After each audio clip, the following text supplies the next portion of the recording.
Have you ever witnessed a single moment turn an ordinary flight into a battle for justice? On a seemingly ordinary flight, a well-dressed black woman quietly takes her seat in first class, but what happens next would leave the entire cabin in stunned silence. When a request for a simple glass of champagne is denied with blatant disrespect, no one expects her calm response to set off a chain of events that would change everything, not just for the flight crew, but for the airline itself. This isn't just a story about injustice, it's a lesson in dignity, accountability, and the unexpected power of staying composed under pressure. Before we begin, where are you watching from today? Let us know in the comments. If you love inspiring stories of resilience and justice, make sure to hit that like button, share this video, and subscribe for more incredible tales from dark stories. Your support helps us share these impactful stories with even more people. Now, let's get into it. The departure lounge hummed with quiet conversation, the occasional clink of coffee cups punctuating the ambient noise. Alyssa Monroe sat near the window, her gaze fixed on the runway outside. The morning light poured in, glinting off her sleek carry-on bag and the delicate gold watch adorning her wrist. She adjusted her scarf, a soft blend of cream and gold silk that matched the sophistication of her tailored navy pantsuit. She was calm, poised, and every bit as prepared for the first-class experience she'd purchased. When the boarding call for Flight 719 finally came over the intercom, Alyssa rose gracefully, clutching her ticket and passport. The gate attendant greeted her with a mechanical smile, waving her forward. "Enjoy your flight, Miss Monroe," the attendant said, though the words lacked warmth. "Thank you," Alyssa replied with her signature politeness, stepping onto the jet bridge. The weight of judgmental eyes followed her, as they often did.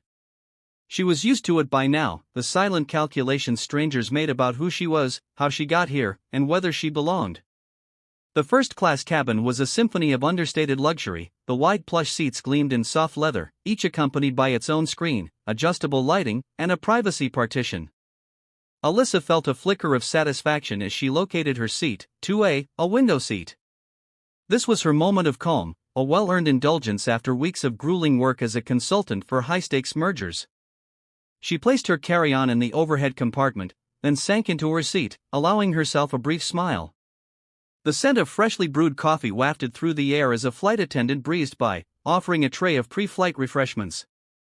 "Would you care for orange juice or water?" the attendant asked a passenger 2 rows ahead. Alyssa waited her turn, flipping open the menu tucked into her armrest. The airline prided itself on its premium service: artisan meals, vintage wines, and of course, champagne. Her fingers brushed over the embossed lettering on the menu as she pictured the crisp bubbles dancing in her glass. Can you imagine the shock when discrimination strikes in the most unexpected place?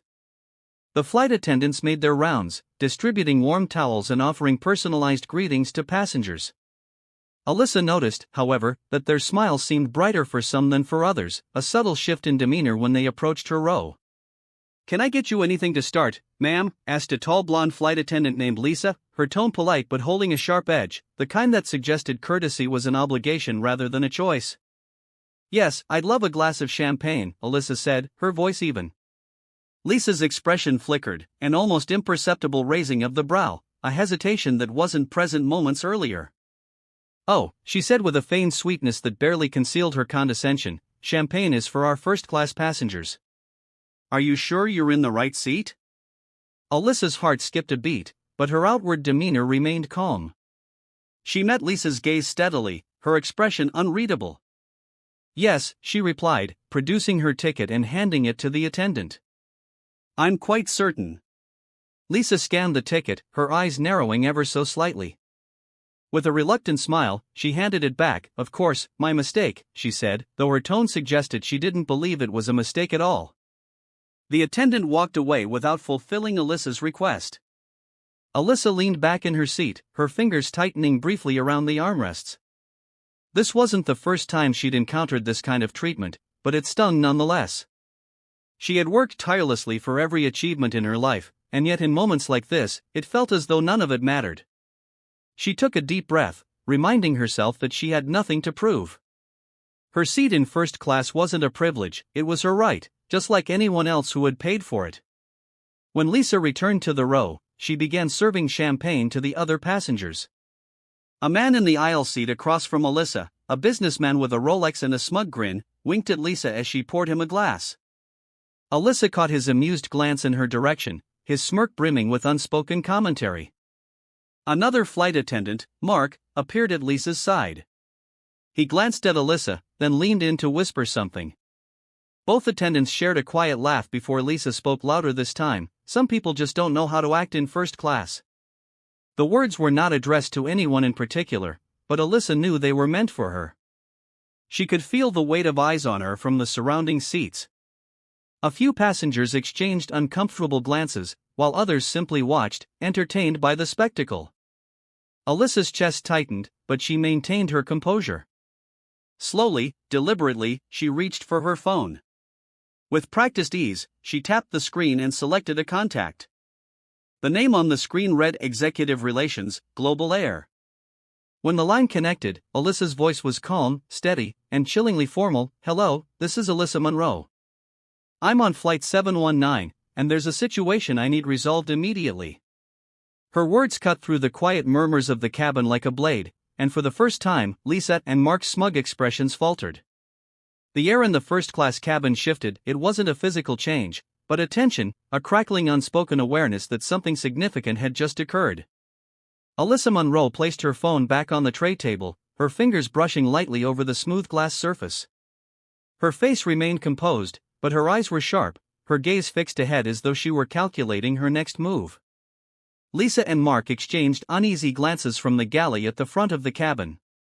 They huddled together, whispering in hushed tones, occasionally casting quick furtive looks in Alyssa's direction.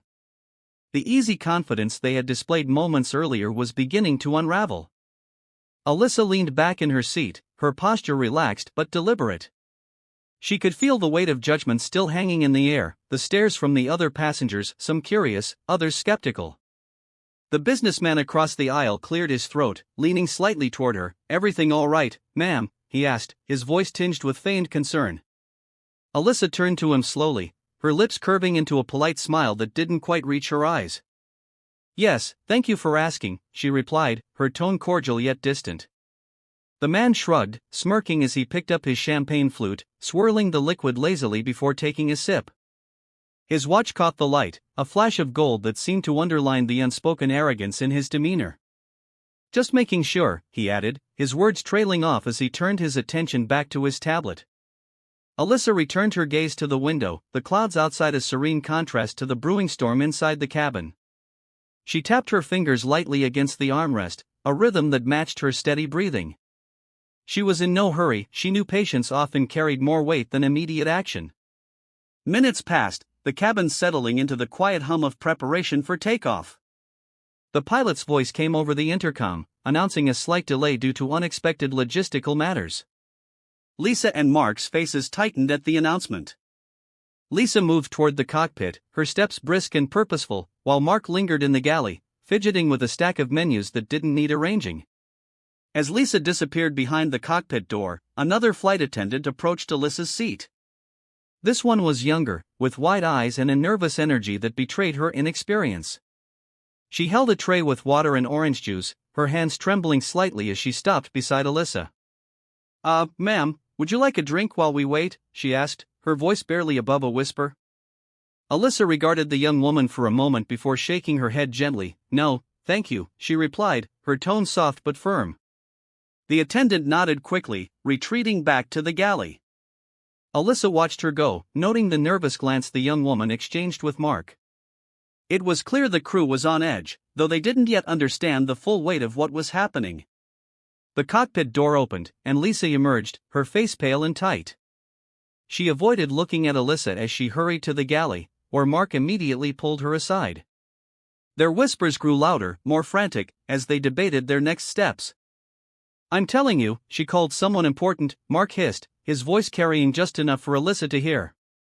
"She's bluffing," Lisa snapped back, though the quiver in her voice betrayed her uncertainty. "People like her always pull this kind of stunt when they don't get what they want." Mark glanced over his shoulder, his eyes briefly meeting Alyssa's before darting away.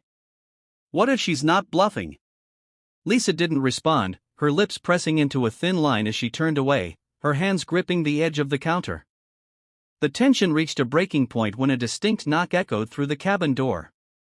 The sound was firm, authoritative, and immediately drew the attention of everyone in first class. The door to the jet bridge opened, and a man in a dark suit stepped inside, his badge clipped to his lapel gleaming under the cabin lights. Senior Operations Manager, Global Air. The murmurs among the passengers grew louder, curiosity and confusion rippling through the cabin like waves. Lisa's face turned ashen as the man approached her directly. "Are you the lead attendant for this flight?" he asked, his voice calm but carrying an unmistakable weight of authority. "Yes," Lisa stammered, her professional composure crumbling under his scrutiny. The manager's gaze flicked to Mark, who had frozen mid-step, holding a tray of glasses. "And you?" "I'm a part of the crew," Mark managed, his voice barely audible. The manager's eyes narrowed. "Step aside. I need to speak with Miss Monroe." As the manager turned toward Alyssa, his demeanor shifted, his expression softening slightly as he offered her a polite nod. "Miss Monroe, I deeply apologize for any inconvenience you've experienced. I assure you this matter will be addressed immediately." Alyssa inclined her head gracefully. "Thank you," she said, her voice measured in calm. The manager gestured for Lisa and Mark to join him near the galley, his tone growing firmer. "You two, come with me now." The pair hesitated, but the steel in the manager's voice left no room for argument. They followed him toward the rear of the cabin, their faces etched with fear and uncertainty. As the trio disappeared from view, Alyssa reached for the menu once more, her movements unhurried. The businessman across the aisle watched her, his smirk replaced by a look of uneasy curiosity. "Guess you weren't bluffing," he muttered, half to himself. Alyssa didn't respond. Instead, she calmly adjusted her scarf, her focus on the horizon outside the window. The clouds were still there, untouched by the chaos unfolding inside. She allowed herself a small private smile. The storm was just beginning. The hum of the engines filled the cabin as Flight 719 finally took off, despite the turbulence of emotion swirling among the crew and passengers. The airplane climbed steadily, piercing through layers of soft clouds into the clear blue sky. Alyssa Monroe remained composed, her hands folded neatly in her lap, her gaze drifting between the window and the horizon. Outwardly, she appeared serene, but her mind was as sharp and deliberate as ever. Behind her calm exterior, she noted every shift in the cabin's atmosphere, the nervous glances from the other passengers, the hushed whispers that carried fragments of her name, and the uneasy movements of the remaining crew. Approximately 15 minutes after takeoff, the senior operations manager reappeared in the first-class cabin, his stride purposeful, his expression a blend of authority and apology. In his hands, he carried a silver tray, a single champagne flute balanced carefully atop it, the liquid inside sparkling in the sunlight streaming through the windows. Stopping at Alyssa's seat, he inclined his head respectfully. "Miss Monroe," he began, his voice low but clear, "please accept this as a token of our sincerest apologies on behalf of Global Air. I assure you we take incidents like this very seriously." Alyssa turned to face him, her expression neutral but her eyes unyielding. She regarded the flute for a moment before taking it delicately in her hand. "Thank you," she said, her tone polite but distant. She swirled the champagne slightly, watching the bubbles rise before taking a measured sip. The manager remained standing, his posture formal, as though awaiting further instruction. "Is there anything else we can do to make this flight more comfortable for you?" Alyssa placed the flute on her tray table, folding her hands neatly. "There is," she said evenly. "I'd like a detailed explanation of how such behavior was allowed to occur in the first place, not later, now." The manager's composed demeanor faltered for a split second before he recovered. "Of course, Miss Monroe," he replied. "The crew involved has been removed from service and will face immediate disciplinary action upon landing. Their behavior does not reflect the standards we uphold at Global Air." By now, the other first-class passengers were openly watching the exchange. Alyssa could feel their eyes on her, but she ignored them, focusing entirely on the manager. "Disciplinary action is a start," she said, "but it doesn't address the underlying issue. I've seen enough to know this isn't just about two flight attendants making poor choices, it's about a culture that tolerates their behavior." Her words hung in the air, each one precise and cutting. The businessman across the aisle shifted uncomfortably in his seat, lowering his gaze. A woman 2 rows back, who had been stifling a smirk earlier, now looked at Alyssa with wide eyes, her expression unreadable.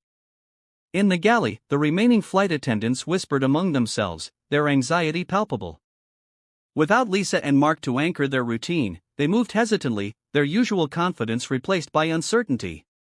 Every now and then, one of them would glance toward Alyssa, as though gauging the temperature of the situation. Alyssa noticed, of course, she noticed everything: the nervous shuffle of feet, the tentative way the attendants addressed passengers, the overly polite smiles that now seemed forced. It wasn't guilt they felt, she realized, it was fear. "Excuse me," the businessman across the aisle finally said, his voice breaking the silence that had settled over the cabin. "I don't mean to intrude, but," he paused, clearly weighing his next words carefully, "are you someone important?" Alyssa turned her head slowly, meeting his gaze. She studied him for a moment before responding, her voice steady. "Important is a relative term," she said, "but let's just say I have the ability to hold people accountable when they fail to meet their obligations." Her response was deliberately ambiguous, leaving the man to draw his own conclusions. He nodded slowly, his earlier arrogance replaced by a wary respect. "Well," he muttered, "good for you." The senior operations manager cleared his throat, drawing Alyssa's attention back to him. "Miss Monroe, I'll be conducting a full review of the incident, and you'll receive a comprehensive report within 24 hours. Additionally, the airline would like to offer you compensation for this experience, including a complimentary upgrade on your next flight." Alyssa tilted her head slightly, considering his words. "Compensation is appreciated, but it's not the priority," she said. "What I want is systemic change. Make sure your team understands that discrimination, whether overt or subtle, has no place in your organization, and don't just tell me you'll handle it, prove it." Her words were calm, but the force behind them was undeniable. The manager nodded earnestly, "You have my word." From her seat, Alyssa could see a sliver of the galley, where Lisa and Mark stood, their expressions tense as they spoke with a security officer who had joined the flight just before departure. The officer was jotting down notes on a clipboard, occasionally looking up to address the two attendants. Their previously smug attitudes had been replaced by visible apprehension. Lisa's lips were pressed into a thin line, while Mark kept shifting from foot to foot, his discomfort clear. The manager excused himself momentarily, disappearing into the galley. A low murmur of conversation followed, punctuated by Lisa's raised voice, but it was just a misunderstanding. Her protests were met with a firm response from the manager, though the exact words were inaudible. When the manager returned to Alyssa's seat, his expression was solemn. "The attendants in question will be disembarked at the next stop and placed on indefinite suspension pending further investigation," he informed her. "We take your concerns very seriously." Alyssa nodded, her satisfaction tempered by the weight of the moment. She wasn't vindictive, her goal had never been to humiliate anyone, but she knew the importance of standing up, not just for herself, but for anyone who might find themselves in a similar situation. She picked up the champagne flute again, taking a slow sip. The bubbles fizzed on her tongue, light and crisp, but their taste was secondary to the deeper satisfaction she felt. Justice had been served swiftly and decisively. As the flight continued, the cabin gradually returned to its usual rhythm, though the atmosphere remained charged. Alyssa turned her attention back to the window, her reflection merging with the clouds beyond. She knew this moment would stay with her not just as a memory, but as a reminder of what could be achieved with calm persistence and unshakable resolve. The hum of the engines filled the cabin, steady and rhythmic, as if attempting to mask the quiet storm of tension that lingered among the passengers and crew. Despite the calm appearance, the air in the first-class section felt charged, like the moments before a thunderstorm. Alyssa Monroe reclined slightly in her seat, the edges of her scarf draped loosely over her shoulders, a picture of composure. But beneath her calm demeanor, she was processing every detail, every subtle shift in the dynamic around her. She had learned over a lifetime of quiet battles that even in moments of triumph, the real power lay in the aftermath and how the lessons were carried forward or ignored. The champagne flute rested lightly in her hand, though she hadn't taken another sip since the senior operations manager had left her seat. Instead, her thoughts drifted, as they often did in the wake of such confrontations. The weight of moments like these wasn't just personal, it was generational. She thought of her grandmother, who had once worked as a domestic servant in the Deep South, enduring the sharp sting of indignities far worse than being denied a glass of champagne. Her grandmother had taught her that resilience wasn't just about enduring, but about ensuring that future generations wouldn't have to endure the same. Don't let them rattle you, her grandmother used to say. Sometimes quiet strength can shake the ground more than any storm. Those words had stayed with her, guiding her through moments like this, the blatant dismissal, the patronizing smiles, the whispered comments. They weren't new to her, but she had learned how to respond, not with fury, but with calculated precision. The businessman across the aisle, who had been unusually quiet since his earlier comment, shifted in his seat. Alyssa noticed him glancing her way, his curiosity bubbling over. Finally, he cleared his throat and leaned slightly toward her, though not enough to breach the invisible wall of her personal space. I just wanted to say, he began, hesitating, I didn't mean any offense earlier. It's just you handled that remarkably well. I don't think I would have kept my cool like that. Alyssa turned her head slowly, her expression measured. For a moment, she let the silence hang, watching the man squirm under her gaze. Then she smiled, just enough to diffuse the tension. Thank you, she said simply, her tone polite but not inviting. The businessman nodded quickly, as if relieved to have cleared the air, and settled back into his seat. His demeanor had softened, the earlier smugness had evaporated, replaced by something that almost resembled respect. In the galley, the remaining crew moved with visible caution. Their usual rhythm, swift, practiced, efficient, was now halting and uncertain. Each movement seemed overly deliberate, as though they feared doing anything that might draw attention or provoke further scrutiny. Alyssa watched them out of the corner of her eye, noting the way their gazes darted toward her before quickly looking away. They were unsettled, perhaps realizing that the ground they had thought so stable beneath them could shift at any moment. At one point, the youngest attendant, the one who had nervously offered her water earlier, approached with tentative steps. She held a small tray of assorted snacks, her hands trembling slightly. Ma'am, she said softly, her voice barely audible, would you like anything else? We have a fresh selection of hors d'oeuvres if you're interested. Alyssa looked up at the young woman, her expression unreadable for a moment. Then, with a nod, she said, thank you, I'll have the smoked salmon. The attendant placed the plate carefully on Alyssa's tray table, her relief evident as she retreated. Alyssa's eyes followed her for a moment, noting the contrast between her timid demeanor and the bold arrogance Lisa and Mark had displayed earlier. As the flight neared its first scheduled stop, a layover in Denver, the atmosphere shifted again. The captain made an announcement, his tone professional but strained, ladies and gentlemen, we'll be making a brief stop in Denver to address a crew-related matter. This won't affect your overall travel time, and we appreciate your patience. The murmurs began almost immediately. Passengers exchanged confused glances, some leaning into hushed conversations. Alyssa remained still, her face calm, but she felt the ripple of discomfort spreading through the cabin. From her seat, she could just make out the figures of Lisa and Mark at the rear of the plane, standing stiffly as the security officer spoke to them. Their postures were defensive, their faces pale and drawn. Lisa gestured animatedly, her hands slicing through the air, while Mark stood with his arms crossed, his lips pressed into a thin line. When the plane landed and the cabin door opened, two uniformed airport officials boarded swiftly. They walked directly to the back of the cabin, their presence commanding immediate attention. Moments later, Lisa and Mark were escorted off the plane, their faces burning with humiliation. Passengers craned their necks to watch, some whispering to one another, others openly gawking. Alyssa kept her gaze fixed ahead, her expression impassive. This wasn't a spectacle to her, it was accountability. After the plane resumed its journey, the senior operations manager returned to Alyssa's seat. This time, his demeanor was slightly more relaxed, though still professional. Miss Monroe, he said, I wanted to personally thank you for bringing this matter to our attention. We're committed to ensuring incidents like this don't happen again. Alyssa inclined her head. I hope so, she replied. It's easy to make promises in the moment.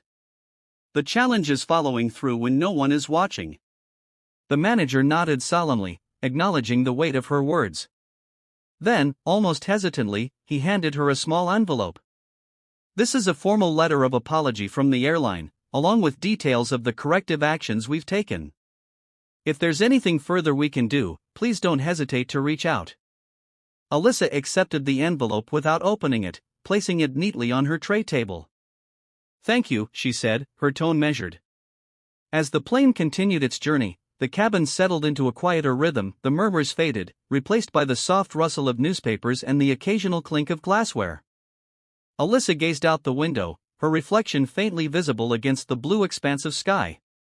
She thought again of her grandmother, of the countless small victories that had paved the way for moments like this. The battle wasn't over, she knew that, but for now, she allowed herself a moment of quiet satisfaction. This wasn't just about a glass of champagne, it never had been. It was about dignity, about ensuring that everyone, no matter their background, was treated with the respect they deserved. The clouds rolled by, endless and serene, as the plane carried Alyssa toward her destination. She leaned back in her seat, her shoulders relaxing for the first time since boarding. The storm had passed, but the lessons it left behind would linger. The plane drifted high above the earth, a tranquil bubble suspended in the endless blue sky. The occasional clink of glasses or rustle of newspapers broke the cabin silence, but the first-class section was quieter than usual. Conversations were subdued, marked by half-finished sentences and glances that didn't linger. Even the most self-assured passengers seemed hesitant to speak too loudly, as though still digesting the events that had unfolded. Alyssa Monroe sat in her seat, her posture as poised as ever. She wasn't one to revel in discomfort, even when it was deserved, but she could feel the shift in energy around her. A sense of unease hung in the air, not just from the crew but from the passengers as well. It wasn't guilt that unsettled them, it was reflection. The remaining flight attendants moved with a newfound caution. Their steps were measured, their interactions meticulously polite. One of them approached Alyssa again, this time carrying a small tray with an assortment of petit fours. "Miss Monroe," the young attendant said softly, her voice barely above a whisper, "would you like a dessert? These are from the chef's special menu for first class." Alyssa glanced at the tray, noting the arrangement of delicately crafted sweets. Her gaze flickered to the attendant's face, which was earnest but strained, as though she carried the weight of her entire crew on her shoulders. "Thank you," Alyssa replied, selecting a small chocolate tart. Her fingers brushed the edge of the plate lightly as she added, "I hope this hasn't been too overwhelming for you." The attendant blinked, her surprise evident. "Oh, she hesitated, clearly uncertain whether to respond honestly. "It's been different, but I'm learning a lot." Alyssa smiled faintly. "Good," she said. "Growth often starts in moments like these. Don't forget that." The attendant nodded quickly, her expression a mix of gratitude and nervousness, before retreating to the galley. Not long after, a middle-aged woman seated a few rows back leaned forward, addressing Alyssa directly. Her hair was impeccably styled, her jewelry understated but clearly expensive. She had remained silent for most of the flight, but now she seemed unable to contain herself any longer. "Excuse me," the woman began, her voice tinged with curiosity and a hint of awkwardness, "I couldn't help but notice how composed you were earlier. I don't think I would have handled it as gracefully." Alyssa turned her head slowly, her expression neutral but attentive. "I've had practice," she said, her voice steady. The woman hesitated, as though uncertain whether to probe further. Finally, she added, "If you don't mind me asking, how do you stay so calm? I mean, in situations like that?" Alyssa's gaze softened slightly. "I remind myself of what's at stake," she replied. "Reacting emotionally might feel good in the moment, but it rarely leads to lasting change. The real power is in staying focused and measured." The woman nodded thoughtfully, her eyes dropping to her hands. "That's admirable," she murmured. "I think a lot of us could learn from that." Alyssa didn't respond immediately, allowing the words to settle. Then, with a faint smile, she said, "It's something we all have to learn and relearn." As the flight neared its cruising midpoint, the senior operations manager returned to Alyssa's seat. This time, he carried a tablet, the screen glowing softly with a document he had prepared. "Miss Monroe," he began, his tone more confident than earlier but still deferential, "I wanted to update you on the steps we're implementing based on today's events." "May I?" Alyssa gestured for him to proceed, her expression attentive. He tapped the screen, scrolling through bullet points as he spoke. "Effective immediately, all Global Air crew members will undergo additional bias training focused on inclusivity and professionalism. We'll also be revising our onboard service protocols to ensure every passenger receives equal treatment, regardless of perception. Alyssa nodded slightly but said nothing, prompting him to continue. We've also created an expedited reporting system for incidents like these, the manager added. If any passenger feels mistreated, they'll be able to report it directly to senior management without delay. That's a good start, Alyssa said after a moment, but protocols are only as effective as the people enforcing them. How will you ensure accountability at all levels? The manager's face tightened, though not unkindly. We're implementing stricter performance reviews for our crew, he said. Any violations of our standards will result in immediate consequences, up to and including termination. Alyssa regarded him carefully, her silence stretching just long enough to make him shift slightly. Finally, she said, follow through on those promises, and you might actually make a difference. The manager nodded, his relief visible as he excused himself and returned to the galley. Though Lisa and Mark had been escorted off the flight hours earlier, their absence lingered like a shadow over the crew. Every interaction between the attendants and the passengers seemed more deliberate now, more carefully considered. Alyssa could feel the ripple effect spreading, subtle but undeniable. She knew Lisa and Mark's termination wasn't just about punishment, it was about sending a message to the crew, to the passengers, and to the airline itself. People might forget individual moments, but they rarely forgot the consequences of those moments. Later, as the flight approached its destination, the young attendant returned to Alyssa's seat one final time. She stood there for a moment, her hands clasped tightly together, as though summoning the courage to speak. Miss Monroe, she began hesitantly, I just wanted to say thank you for how you handled everything. Watching you handle all that, it gave me a lot to think about. Alyssa studied the young woman for a moment, her expression softening. That's good to hear, she said, but remember, words are only the first step. Actions are what truly matter. The attendant nodded earnestly, her cheeks flushing slightly. I'll remember that, she promised before retreating once more. As the plane began its descent, Alyssa gazed out the window, watching as the sprawling city below came into focus. The skyline shimmered in the golden light of the setting sun, a quiet reminder of the world waiting beyond this moment. For the rest of the passengers, this flight would become a fleeting story, something to tell friends over dinner or to think about during quiet moments, but for Alyssa, it was part of a larger narrative, one she had been writing her entire life. The wheels touched down smoothly, and the plane slowed to a gentle crawl along the runway. Alyssa gathered her belongings, her movements deliberate and unhurried. As she stepped off the plane, the cool air of the jet bridge met her, a refreshing contrast to the enclosed tension of the cabin. She walked forward, each step a reminder of the strength it took to remain steadfast in the face of injustice. This wasn't the end of her journey, merely another chapter. The ripples she knew would continue to spread. The jet bridge was quiet as Alyssa stepped onto the polished airport floor, her heels clicking softly against the tiles. The other passengers followed at a distance, their movements subdued, as though the tension from the plane still clung to them.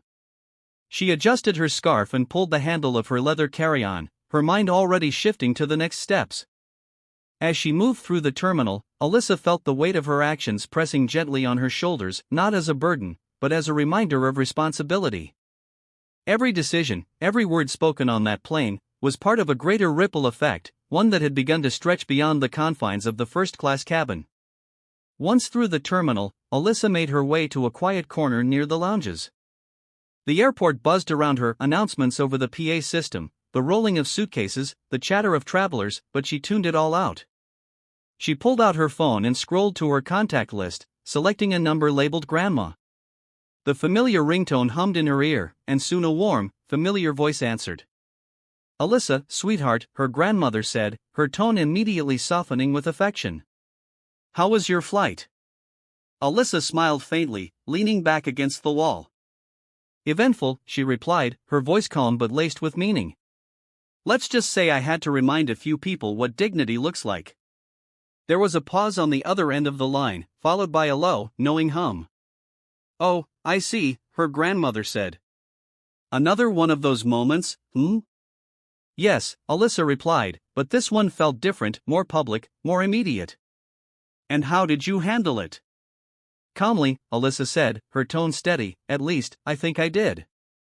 I didn't want to meet fire with fire, but I also wasn't going to let it slide. Her grandmother chuckled softly, the sound like a bomb. You're stronger than I ever was at your age. You've got the grace to rise above, but you still know how to stand firm. That's a rare balance, Alyssa. Alyssa's chest tightened slightly at the compliment. I learned from the best, she said. You taught me everything I know about resilience. Her grandmother's voice softened further. And you've taken it further than I ever dreamed. I'm proud of you, sweetheart, so proud. After ending the call, Alyssa checked her email. A notification from Global Air Corporate Relations sat at the top of her inbox, marked urgent. Opening it, she found a detailed message from the senior operations manager she had spoken with earlier. The email outlined the immediate actions the airline had taken following the incident. Lisa and Mark's termination. Both attendants had been removed from service and would face further review. Bias training rollout. A company-wide training initiative was being expedited, starting with high-traffic routes like the one Alyssa had flown. Policy revision. A full review of service protocols was underway, with plans to implement mandatory checks for equitable treatment across all passenger classes. At the bottom of the email was a personal note, Miss Monroe, we deeply regret that this situation ever occurred and want to thank you for your grace and patience in addressing it. Please know that your feedback has already prompted meaningful change within our organization. If there is anything further we can do, you have my direct line. Sincerely, Daniel Carter, Senior Operations Manager, Global Air. Alyssa read the note twice, her eyes lingering on the words meaningful change. She wanted to believe it was genuine, but she also knew how easily promises could fade once the moment passed. As Alyssa moved toward the baggage claim, a familiar voice stopped her in her tracks. Miss Monroe, she turned to see the young flight attendant from earlier, the one who had brought her the dessert, standing a few feet away. Her uniform was still crisp, but her posture was less rigid, more uncertain. Sorry to bother you, the woman stammered. I just wanted to thank you again for everything. Watching you handle all that, it gave me a lot to think about. Alyssa regarded her for a moment, her expression softening. Good, she said. Thinking is where it starts, but don't stop there. The young woman nodded quickly, her eyes bright. I won't, she promised before hurrying off to rejoin her crew. Alyssa watched her go, a flicker of hope sparking in her chest. Change didn't always happen in grand, sweeping gestures. Sometimes it started with a single person quietly deciding to be better. Weeks later, Alyssa received a follow-up from Global Air, a detailed report outlining the progress they had made since her flight. The email described new training modules, stricter accountability measures, and even testimonials from other passengers who had noticed improvements in service. The airline invited Alyssa to join an advisory panel to help shape their ongoing efforts toward equity and inclusivity. She accepted, knowing that her involvement could help ensure the promises weren't just empty words. Sitting in her home office one evening, Alyssa opened her grandmother's favorite journal, a collection of handwritten reflections and advice passed down through generations. On the inside cover, a single phrase was written in her grandmother's elegant script: "The ripples you create today will shape the currents of tomorrow." Alyssa ran her fingers over the words, her mind drifting back to the flight, to the faces of the passengers, the crew, and the young attendant who had thanked her. The work wasn't over, it never would be, but for now, Alyssa allowed herself to feel the quiet satisfaction of having made the kind of ripple her grandmother would be proud of. And she knew, somewhere, those ripples were already growing into waves. And so, what started as an act of quiet discrimination ended with a powerful ripple of accountability and change. Alyssa's story reminds us all that dignity and courage can challenge even the most ingrained biases. If you found this story as inspiring as we did, make sure to like, share, and hit that subscribe button for more powerful stories like this from Dark Stories. Don't forget to turn on notifications so you never miss out. Thank you for watching, and we'll see you in the next one.